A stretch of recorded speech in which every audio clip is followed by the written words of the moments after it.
Diesel വില വർധനവിന്റെ പശ്ചാത്തലത്തിൽ പോംവഴി കണ്ടെത്തിയില്ലെങ്കിൽ KSRTC തനിയെ നിൽക്കുമെന്ന് ഗതാഗത മന്ത്രി ആര്യാടൻ മുഹമ്മദ്. ഇതിനിടെ ഡീസൽ പ്രതിസന്ധി മൂലം സർവീസ് റദ്ദാക്കിയതിനാൽ വരുമാനത്തിലും വൻ കുറവുണ്ടായി. ഡീസൽ ക്ഷാമം രൂക്ഷമായി. 91.5 കോടി രൂപയാണ് KSRTCയുടെ പ്രതിമാസ നഷ്ടം. പ്രതിവർഷ നഷ്ടം 1908 കോടി രൂപയായും ഉയരും. ചരിത്രത്തിലെ ഏറ്റവും വലിയ നഷ്ടമാകും ഇത്.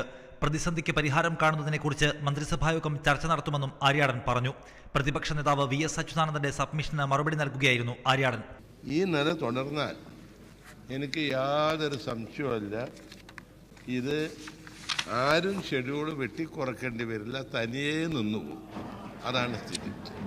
അല്ലാതെ വെട്ടിക്കുറക്കേണ്ട ജോലി എനിക്കുണ്ടാവില്ല.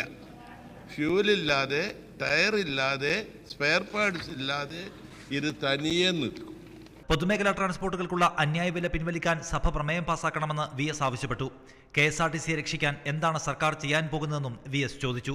വാസ്തവത്തിൽ ഗതികെട്ടാൽ പുലി പുല്ലും തിന്നുമെന്ന് പറഞ്ഞ ഒരു സ്ഥിതിയിലാണ് UDF ഗവൺമെൻറ്റിൻ്റെ KSRTC കൈകാര്യം ചെയ്യുന്ന മന്ത്രിയുടെ ഇന്നത്തെ സ്ഥിതിയെന്ന് നിങ്ങൾ മനസ്സിലാക്കണം. നിങ്ങൾ ആ കാര്യങ്ങളെല്ലാം പൊതുജനങ്ങളെ അറിയിക്കണം. ഇതിനിടെ KSRTCക്ക് ലഭിക്കുന്ന ഡീസലിന്റെ വില കഴിഞ്ഞ ദിവസം വർദ്ധിച്ചതോടെ വരുമാനത്തിലും വൻ കുറവുണ്ടായി. 4,55 ലക്ഷമായിരുന്ന ശനിയാഴ്ചയിലെ വരുമാനം ഇന്നലെയായപ്പോൾ 4,09 കുറഞ്ഞു. ഇന്നലെ മാത്രം 1419 സർവീസുകളാണ് KSRTC റദ്ദാക്കിയത്. റിപ്പോർട്ടർ, തിരുവനന്തപുരം.